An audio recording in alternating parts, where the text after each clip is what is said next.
Welcome back to Read Through the Bible with us. Today's part 98, where we read 2 Chronicles chapters 22 through 25. 2 Chronicles chapters 22.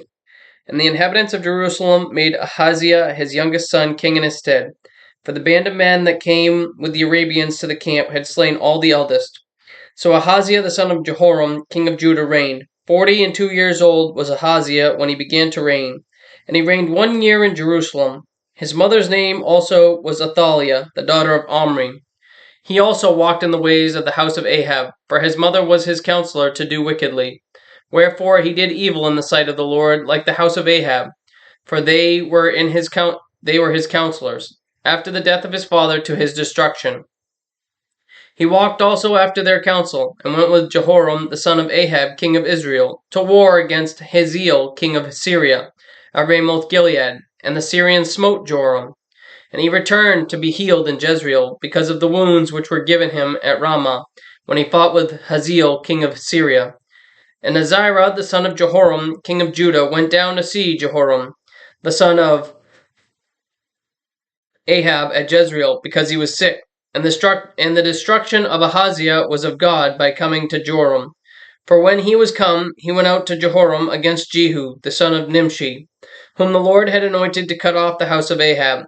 And it came to pass that when Jehu was executing judgment upon the house of Ahab, and found the princes of Judah and the sons of the brethren of Ahaziah that ministered to Ahaziah, he slew them.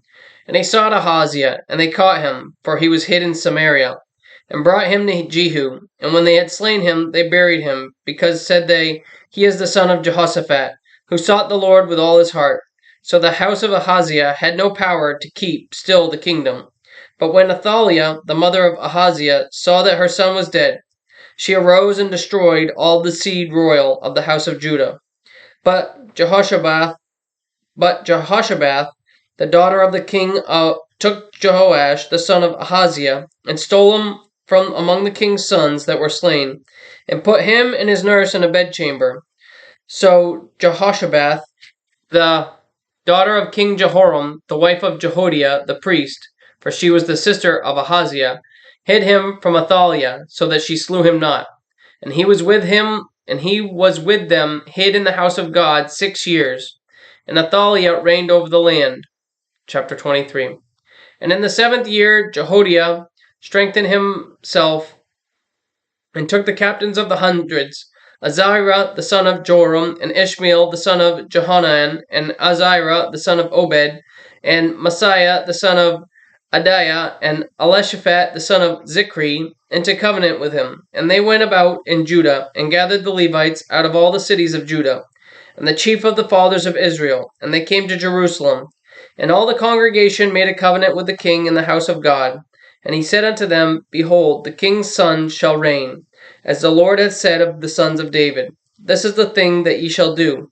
A third part of you entering on the Sabbath of the priests and the Levites shall be porters of the doors.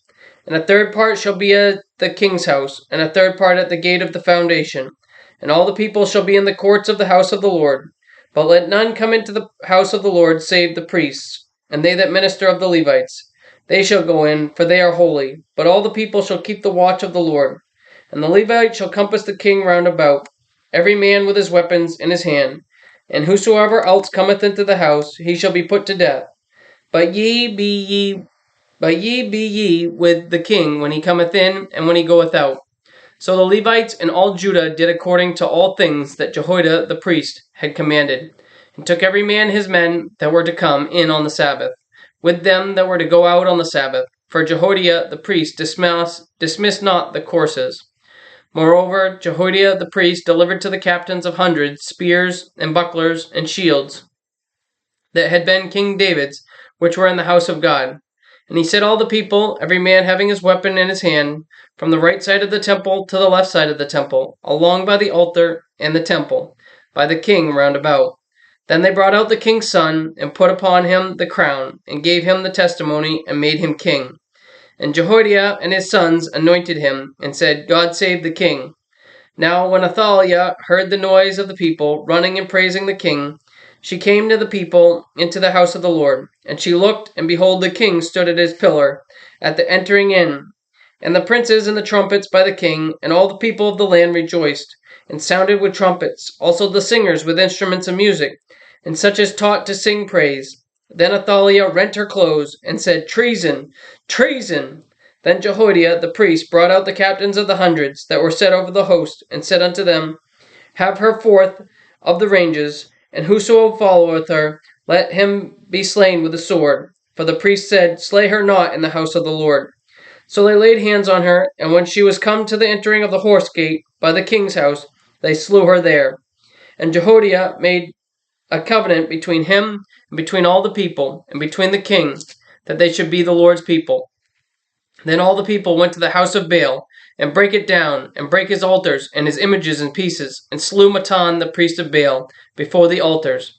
And Jehoiada appointed the offices of the house of the Lord by the hand of the priests, the Levites, whom David had distributed in the house of the Lord, to offer the burnt offerings of the Lord, as it is written in the law of Moses, with rejoicing and with singing, as it was ordained by David. And he set the porters at the gates of the house of the Lord, that none which was unclean in anything should enter in. And he took the captains of the hundreds, and the nobles, and the governors of the people, and all the people of the land, and brought down the king from the house of the Lord. And they came through the high gate into the king's house, and set the king upon the throne of the kingdom.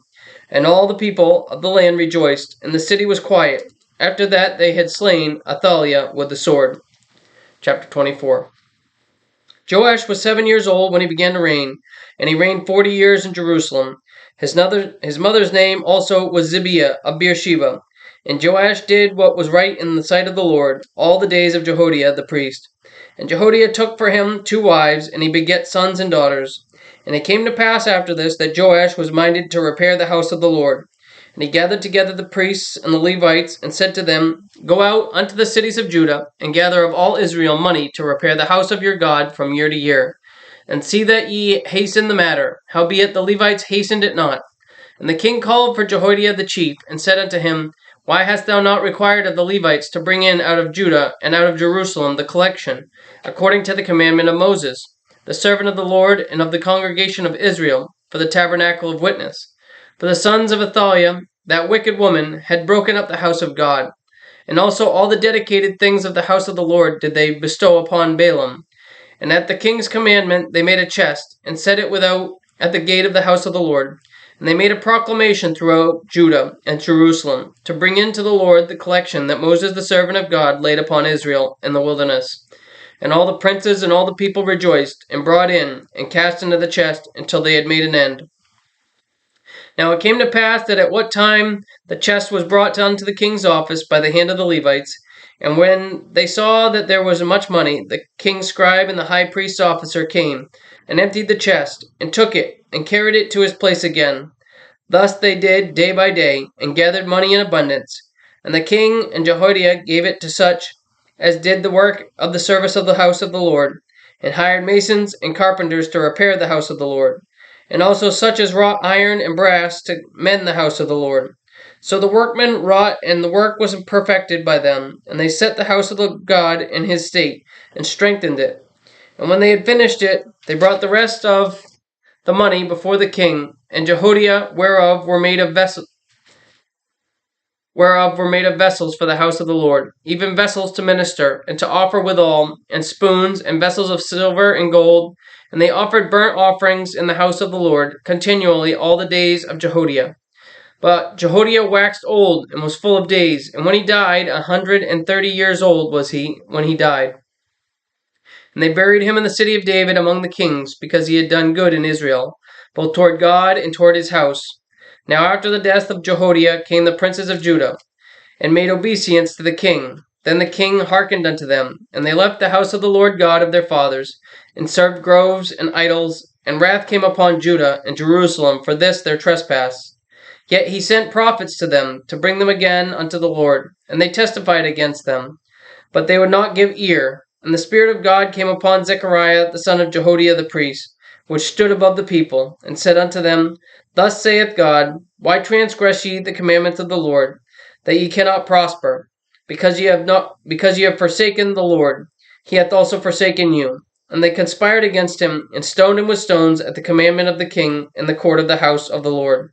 Thus Joash the king remembered not the kindness which Jehoiada his father had done to him, but slew his son. And when he died, he said, The Lord look upon it, and require it. And it came to pass at the end of the year that the host of Syria came up against him. And they came to Judah and Jerusalem, and destroyed all the princes of the people from among the people, and sent all the spoil of them unto the king of Damascus. For the army of the Syrians came with a small company of men, and the Lord delivered a very great host into their hand, because they had forsaken the Lord God of their fathers. So they executed judgment against Joash. And when they were departed from him, for they left him in great diseases, his own servants conspired against him for the blood of the sons of Jehoiada the priest, and slew him on his bed, and he died. And they buried him in the city of David, but they buried him not in the sepulchres of the kings. And these are they that conspired against him: Zabad the son of Shimeath, an Ammonitess, and Jehozabad the son of Shimrith, a Moabitess. Now concerning his sons and the greatness of the burdens laid upon him, and the repairing of the house of God, behold, they are written in the story of the book of the kings, and Amaziah his son reigned in his stead. Chapter 25. Amaziah was 25 years old when he began to reign, and he reigned 29 years in Jerusalem. And his mother's name was Jehoaddan of Jerusalem. And he did that which was right in the sight of the Lord, but not with a perfect heart. Now it came to pass, when the kingdom was established to him, that he slew his servants that had killed the king his father. But he slew not their children, but did as it is written in the law, in the book of Moses, where the Lord commanded, saying, The fathers shall not die for their children, neither shall the children die for their fathers, but every man shall die for his own sin. Moreover, Amaziah gathered Judah together, and made them captains over thousands and captains over hundreds, according to the houses of their fathers throughout all Judah and Benjamin. And he numbered them from 20 years old and above, and found them 300,000 choice men, able to go forth to war, that could handle spear and shield. He hired also 100,000 mighty men of valor out of Israel, for 100 talents of silver. But there came a man of God to him, saying, O king, let not the army of Israel go with thee, for the Lord is not with Israel, to wit, with all the children of Ephraim. But if thou wilt go, do it, be strong for the battle. God shall make thee fall before the enemy, for God hath power to help and to cast down. And Amaziah said to the man of God, But what shall we do for the 100 talents which I have given to the army of Israel? And the man of God answered, The Lord is able to give thee much more than this. Then Amaziah separated them, to wit, the army that was come to him out of Ephraim, to go home again. Wherefore their anger was so greatly kindled against Judah, and they returned home in great anger. And Amaziah strengthened himself, and led forth his people, and went to the valley of Salt, and smote of the children of Seir 10,000. And other 10,000 left alive did the children of Judah carry away captive, and brought them unto the top of the rock, and cast them down from the top of the rock, that they all were broken into pieces. But the soldiers of the army, which Amaziah sent back, that they should not go with him to battle, fell upon the cities of Judah, from Samaria even unto Bethhoron, and smote 3,000 of them, and took much spoil. Now it came to pass after that Amaziah was come from the slaughter of the Edomites, that he brought the gods of the children of Seir, and set them up to be his gods, and bowed down himself before them, and burned incense unto them. Wherefore the anger of the Lord was kindled against Amaziah, and he sent unto him a prophet, which said unto him, Why hast thou sought after the gods of the people, which thou could not deliver their own people out of thine hand? And it came to pass, as he talked with him, that the king said unto him, Art thou made of the king's counsel? Forbear, why shouldest thou be smitten? Then the prophet forbare, and said, I know that God hath determined to destroy thee, because thou hast done this, and hast not hearkened unto my counsel. Then Amaziah king of Judah took advice, and sent to Joash the son of Jehoaz, the son of Jehu, king of Israel, saying, Come, let us see one another in the face. And Joash king of Israel sent to Amaziah king of Judah, saying, The thistle that was in Lebanon sent to the cedar that was in Lebanon, saying, Give thy daughter to my son to wife. And there passed by a wild beast that was in Lebanon, and trode down the thistle. Thou saying, Lo, thou hast smitten the Edomites, and thine heart lifted thee up to boast. Abide now at home. Why shouldest thou meddle to thine hurt, that thou shouldest fall, even thou, and Judah with thee? But Amaziah would not hear, for it came of God, and that he might deliver them into the hand of their enemies, because they sought after the gods of Edom. So Joash, the king of Israel, went up, and they saw one another in the face, both he and Amaziah, king of Judah, at Bethshemesh, which belongeth to Judah. And Judah was put to the worse before Israel, and they fled every man to his tent. And Joash the king of Israel took Amaziah king of Judah, the son of Joash, the son of Jehoaz, at Bethshemesh, and brought him down to Jerusalem, and brake down the wall of Jerusalem from the gate of Ephraim to the corner gate, 400 cubits. And he took all the gold and the silver and all the vessels that were found in the house of God with Obed-Edom, and the treasures of the king's house, the hostages also, and returned to Samaria. And Amaziah the son of Joash king of Judah lived after the death of Joash son of Jehoaz king of Israel 15 years. Now the rest of the acts of Amaziah, first and last, behold, are they not written in the book of the kings of Judah and Israel? Now after the time that Amaziah did turn away from the following the Lord, they made a conspiracy against him in Jerusalem, and he fled to Lachish. But they sent to Lachish after him, and slew him there. And they brought him upon horses, and buried him with his fathers in the city of Judah. Thank you for joining us today for part 98 of Read Through the Bible with Us. Join us again tomorrow for part 99, where we read 2 Chronicles Chapters 26 through 29. Remember, Jesus loves you, and I do too. God bless.